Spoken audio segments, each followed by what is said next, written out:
Welcome to the Top Agent Podcast. We speak to top industry leaders in real estate and extract their insights to help you grow your business.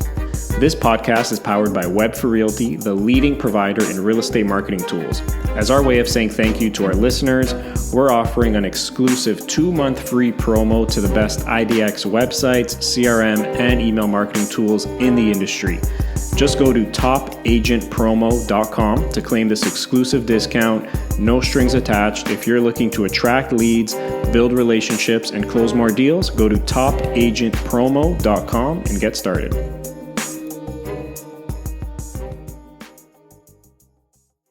All right, I am very excited to introduce my next guest. I'm speaking with Megan Jordan, a broker from Tampa, Florida. Megan started off her real estate career at age of 22. She became one of Tampa Bay's youngest brokers at age 25, which has led her to open up her own brokerage called Bay Brokerage. Megan, pleasure having you on the Top Agent Podcast. Thank you for having me. I appreciate it. Awesome. If you don't mind kicking things off, tell us a bit about yourself, your background, and how you got into real estate. I swore I would never be in real estate. I watched my mom do it. She's been a realtor ever since I can remember, and I listened to her on the phone and did open houses with her from like a young age. And I saw the craziness she put up with, and I was like, I will never, ever, ever do that. That looks insane. That looks miserable. Like there's so much more behind the scenes than anyone ever anticipates. But I went to college. I double majored in marketing and psychology, and my whole family's in sales, so it's kind of in my blood. And I got my real estate license right when I graduated college. On the advice of my mom, she just told me that, hey, if you refer your friends, like you can have like a supplemental way to have income because I'll give you 25% referral fees. And so it just kind of started like that. But then I started doing a few showings for her just to help her out, and I just got a taste of it and immediately fell in love. So I've been doing it for about 9 years now, and I tell my clients I will literally do this until the day I die. Whatever Amazing. That is. I love it. That's awesome. Okay, so you're 9 years in. Yeah. You have your brokerage now, Bay Brokerage. You're the owner of the brokerage? Yes, I started that about 2.5 years ago. Very good. Awesome. Well, congratulations on that. I always like to ask guests as well, just to paint a picture, get some context for the audience. How many transactions or sales volume do you anticipate to do this year or in a given year? Yeah, so this year it'll be me myself as an individual will be about 20 million. My brokerage will be about 40. Okay, very awesome. Good stuff. Thanks for sharing that. So, 9 years in, you have your own brokerage, one of the youngest brokers, in Tampa. You start off such a young age. To get to where you are, I don't think it's luck. It's usually a lot of times by design. So curious to ask, like, what are 2 or 3 things that you do each and every day that helps you achieve your goals or get closer to your goals? It is definitely not luck. I feel like a lot of people get into real estate thinking it's going to be a very flexible schedule, and it's so much fun. Like all we do is look at houses and things like that. But I hustle. I hustle really hard. I do have a little 1.5-year-old. I have a husband. We have a full house, and my husband knows I work weird hours. Like last night, I was up on my computer until midnight working, and that's not every day, but that's just some days. So the things that I do every single day to help with my mentality and help keep like kind of my life in order and everything up here like streamlined is I am an avid believer of staying active and working out. That's kind of where I get my stress out. I kind of recenter and regroup for the day. I like doing morning workouts. It gets me focused. So I like doing that every single day. Also, I always tell my agents when they first start, like, how do you build a successful business? Or how do you get referrals? And my answer is just being a good person. So a lot of agents will look at transactions as like a dollar number, whereas I look at it as more of I care about you as a human, and you're my friend, and I want to help protect you and your monetary assets. But even after the transaction's done, like we're still going to hang out and be friends.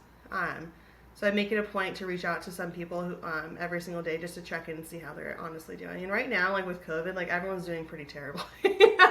No one's really like very few people are really, really loving life. It's kind of a weird time right now. So I'm just checking, like right now, after I do this podcast, I'm going to get like my cards read with my friend Lauren, who was a client, and she's been a great referral source and everything. And I'm just going to check in with her and see how she's doing.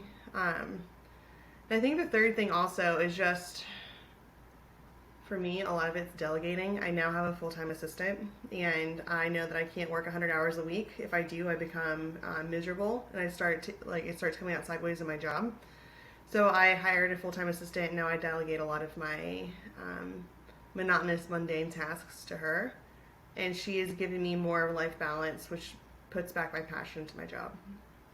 So I think those are like the three most important things for Yeah, me.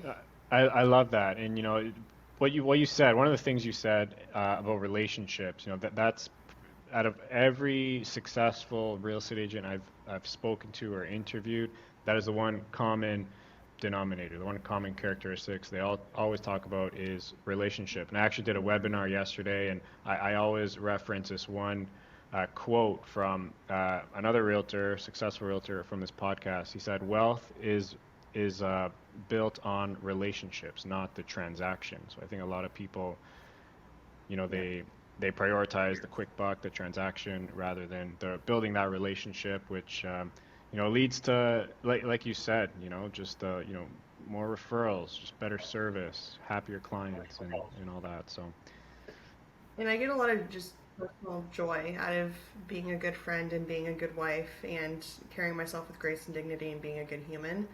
So like I love doing that, and I get passion and I get fulfillment out of it. And my experience, like when you do what you love, the money follows. Like I'm not doing it for money, I'm doing it because I genuinely care. yeah, love it, love it. Great stuff.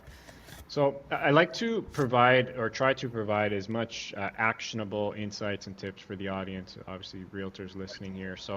Um, let's start there. So what are some of the ways, and this is a common, question, obviously, but what are some of the ways you add new contacts, new leads, new people, new relationships into your pipeline, your database? I so Tampa is a little bit different than other areas, because we do have a large military base, and we also have like one of the largest, for me personally, we have one of the largest chapters of Junior League in the entire nation. So I'm involved in Junior League. We do a lot of volunteering around the community. I'm in a leadership role, so I get to help delegate a lot of responsibilities to different women in the league and meet new people that way. So I think just being involved in the city that you care about or the city that you are living in, whether it's through community service or like I have an agent, Jessica, and she is an actress and she likes to direct plays, and so she's really involved in the thespian community in Tampa, and just kind of like finding your niche. Like I also play soccer, so like I've gotten some clients from just playing pickup soccer and things like of that sort. Another one too, and I know it's like 50-50 on whether agents believe in this or do it or not, is doing open houses when you first get your license. It's very hit or miss on if you're going to get a client from it, but it's more of the long-term gain. You're going to get some emails and some phone numbers when people come in, and I've had them come to fruition as far as deal 2 years later. So just being persistent on that. I've done like BNI and stuff like that, and that's great. If you can get like the realtor role is kind of hard to come by just because it's in such high demand. So doing that for a few months helped me originally. But as of now, I'm just kind of like following my passions in other areas of life with like soccer and like my kids' daycare. And like I want to get to know all the parents and stuff like that, and just trying to be like a nice human and take an active interest in like, what do you do? Like, how are you doing today? Is there anything I can help you with? Are you sick? Do you need anything? And that's really what grows my pipeline now. So that I love that answer too, right? And it's such an easy answer, when realtors ask, how can I generate leads? How can I add new people into my database? It's like if what you just said is the most simplest and probably most effective Yeah. answer you can think of. It's just like do things that you love doing in your community, and like you're naturally going to meet like-minded people with similarities. You're going to build new relationships and friends and meet people all the time that are, in the same interest in Yeah. you. And I think that's a perfect way to start, right? That's because I mean, if I went to that, I don't know anything about acting. Like I've seen plays, and I've watched movies. But if I went there trying to force myself into something I don't care about, people would be like, why is she here? We don't, Yeah. like, get out. Yeah. So there has to be an element of, like, okay, I'm actually enjoying doing this. Yeah. Love that. Love that. That's great. Great advice. Great feedback there. What about any? I notice you are active on social media, for example. What about like more the traditional marketing channels like social Yeah. media, Instagram? Are you doing anything on there that's attracting business and building relationships? Yes, I am. I need to be better about it. It's hard. It's hard to like balance everything. Um, so I finally hired like a month ago a social media manager to help with all of that stuff to be consistent because I think that's what the key is in any kind of social media, no matter what platform, is consistency. Historically, in the past, I will post like all of my closing photos and like showing photos, and I'll do some stories. I'm terrible at remembering to do stories of like homes I'm showing. Um, and I'll post that kind of stuff, and it's just kind of in people's face of like, okay, we know Megan's a realtor. Megan's a realtor. So when they want to use me, or like when they're thinking of like, oh, we want to buy a house, who should we use? Like, hopefully my name comes up in mind. But now since I've hired Kayla, she's really helped with um, actually actively getting me leads through social media, through instant messaging and stuff like that, which has been a cool different pivot. She knows what she's doing. I also hired an SEO guy for my website because I don't know how to do that. And I'm actually coming up in Google searches. But also part of that is I ask all my clients for reviews, like good, bad, or ugly. And they help me out with that. So that also gets me in the forefront of just like Tampa Realtor Googles. Nice.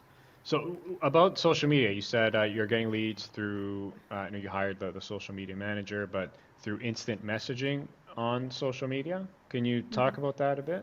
Yeah, just people messaging me being like, hey, because we now post all of the homes that come through the entire brokerage as far as like all of our listings. Sometimes there's a new rule in Florida that you can't market a property more than 24 hours before it hits the market. So we'll post things before they hit the market, like within that 24-hour span of, hey, Lakeland or Tampa or Seminole Heights or whatever area it is, home hitting the market. Here are the stats on it, and we'll get people who find us on social media and who will like slide into our DMs, and ask, hey, can we see this house before it hits the market, and ask us questions. And by taking their contact info, I like will meet them at the property and be like, hey, look, if this isn't the house for you, I totally understand. But, like, I would love to help you. Like, let me get your contact info. Let me get what you're looking for as far as a house. Like, I'll set you up with a search in MLS. MLS is better than Zillow and Realtor.com for these reasons. And just being of service to them that way. Got it. And then Got I'll it. just have people like reach out to me on messages and just say, "Hey, we're looking for a realtor. Can you help us?" And I set up a coffee date or a virtual meeting or whatever someone's comfortable with at the moment. Yeah.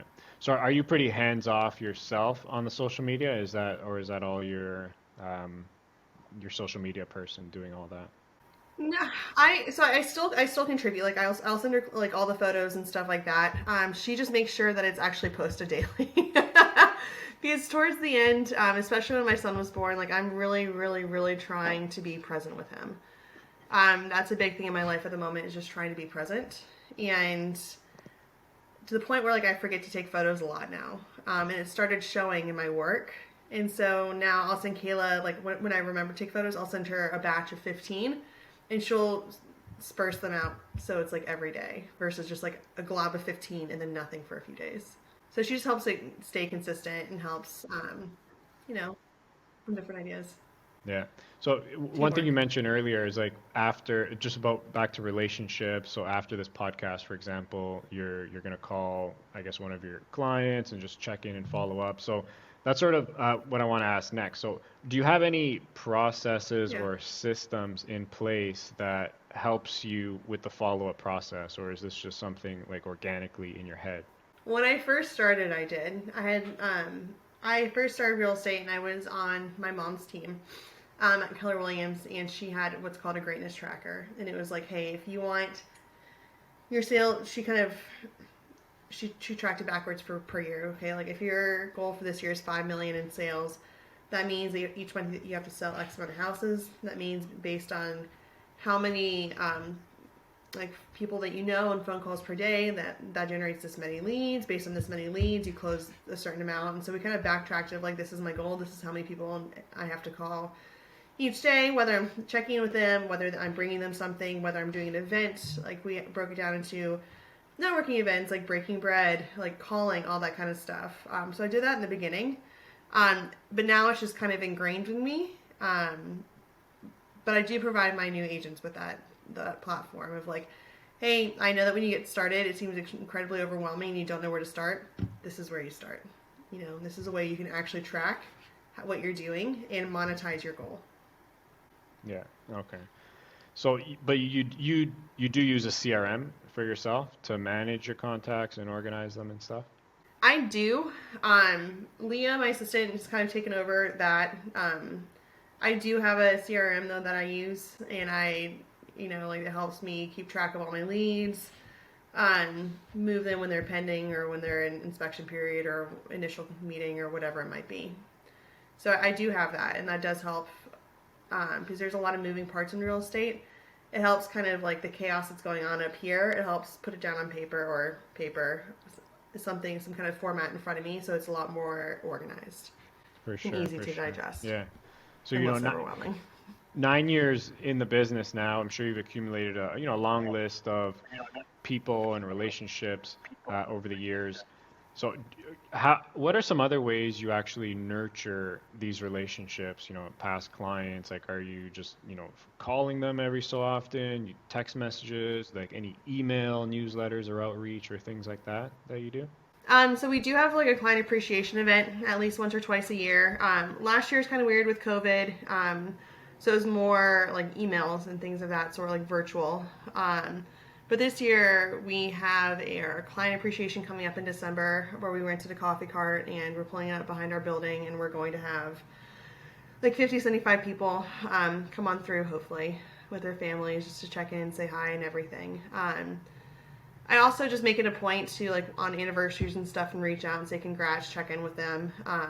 If I see like a funny meme or a funny TikTok or whatever it is that reminds me of someone, I'll send it on over to them and check in. They are in a drip campaign, but I get very annoyed by drip campaigns personally, so I don't really like aggressive ones, so I don't want to subject my clients to that. So they are in drip campaigns, but it's like once a quarter. It's not that much. I feel like me actually personally reaching out is much more authentic than just, you know. I agree. Yeah, I agree. The one per quarter campaign though, like what kind of information are you sending out to them? What kind of content is that? Like market. It's just like market updates. Right. We have GTAR has like a monthly breakdown as far as like, okay, year over year comparison of, and I do it for like single family homes or condos or depending what they bought. I'll just send out like hey, here's a market update. You were wondering like how the market did. And last year, this year, we're seeing from April to April, we're seeing like an increase of 7%, and it just kind of breaks it down into like a little fun, like one-page math Yeah, for breakdown. sure. Nice, nice.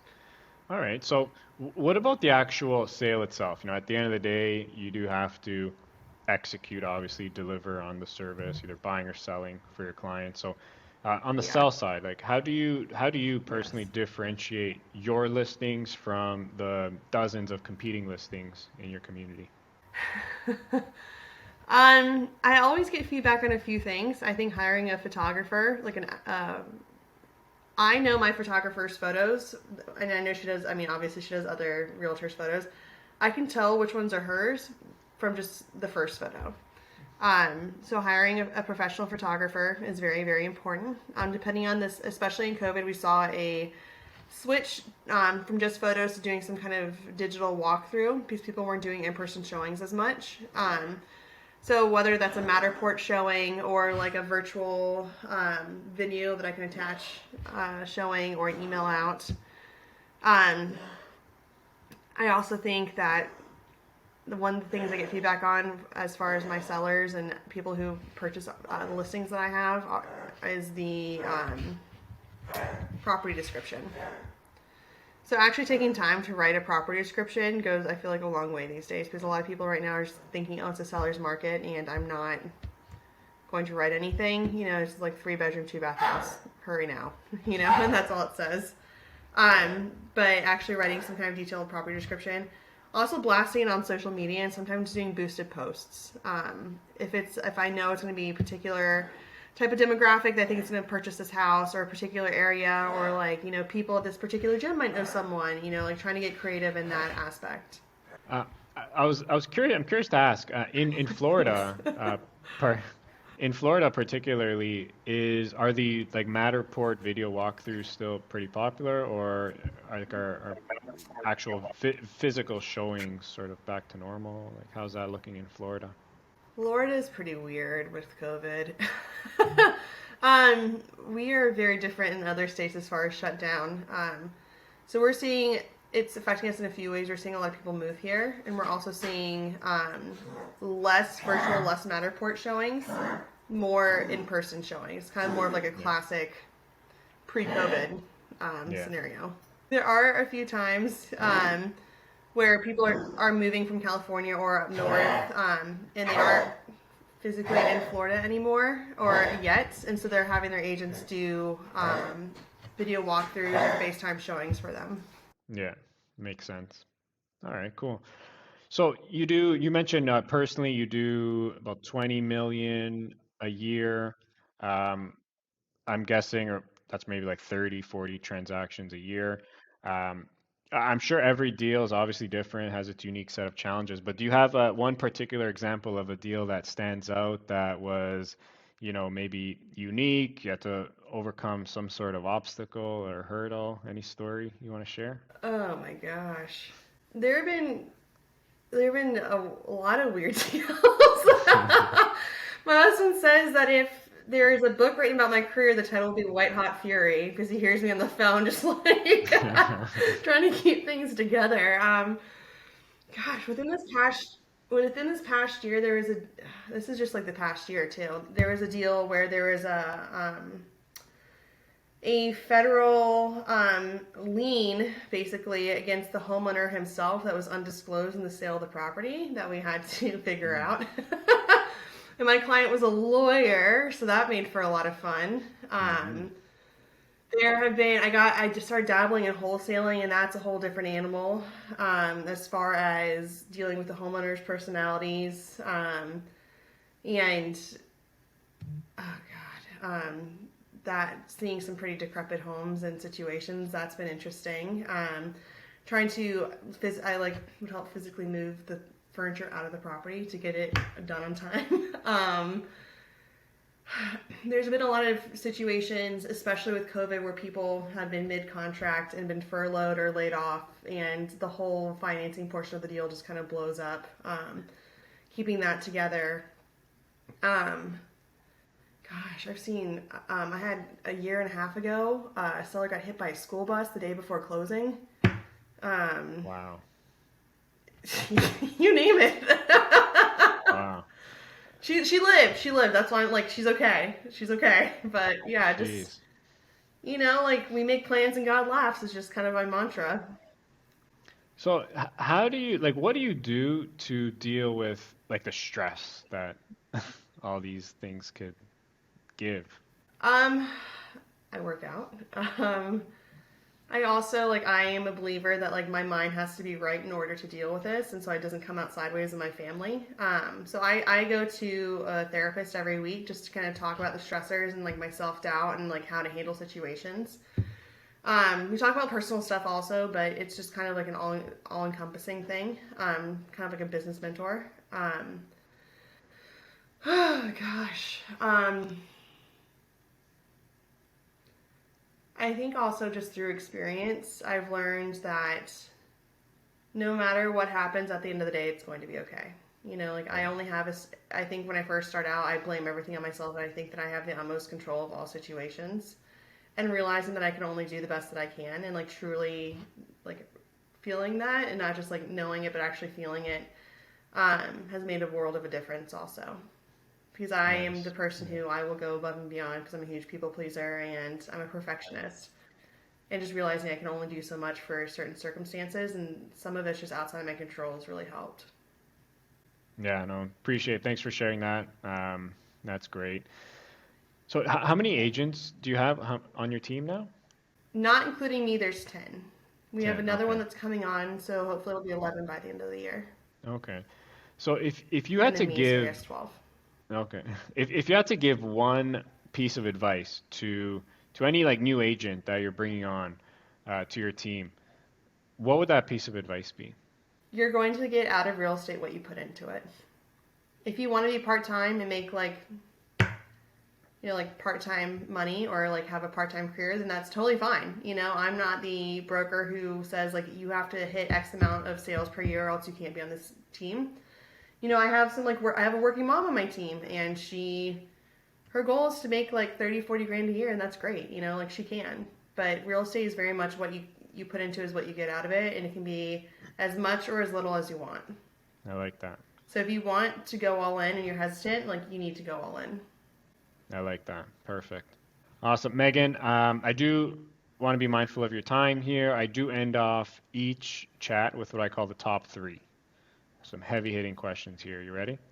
I'm excited.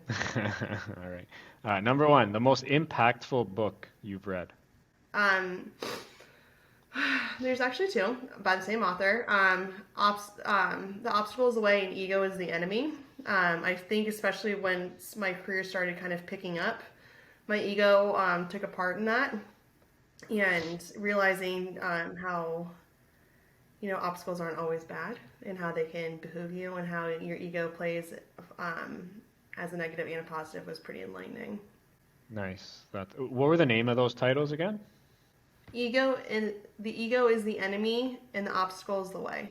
Got it. Got it. Perfect.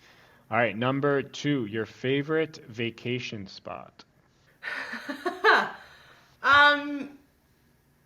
Okay, so I studied abroad when I was in college and had an international internship in London, and it became my favorite city of all time because I am obsessed with history, and it is a very history-rich city. So I would say London's my favorite vacation spot. But my husband and I, like, we spend our money on houses and vacations, and so we've gone to Australia and we've gone great white shark diving, which was really awesome. Um, we've been, we just did one to Amsterdam and Brussels, and I took him to London for the first time, and we did so many historic walking tours that he wanted to die, but it was great. Nice. That's awesome. Very My good. husband's favorite vacation is a shack on a beach in the middle of nowhere. Hey, that sounds good too. Nothing Yeah. wrong with that. And lastly, Megan, if you can go Nope. back, what's the one thing you wish you knew when you were just starting out in real estate? I feel like when I first started out in real estate, I thought I had, and I am like a literal cutthroat agent. That's like my new marketing thing. But I thought that to be successful, you had to be cruel and cutthroat.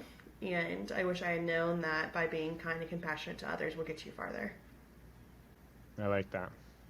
Perfect way to end that. I love that statement. And Megan, if someone wants to reach out, find you, where's the best place to do so?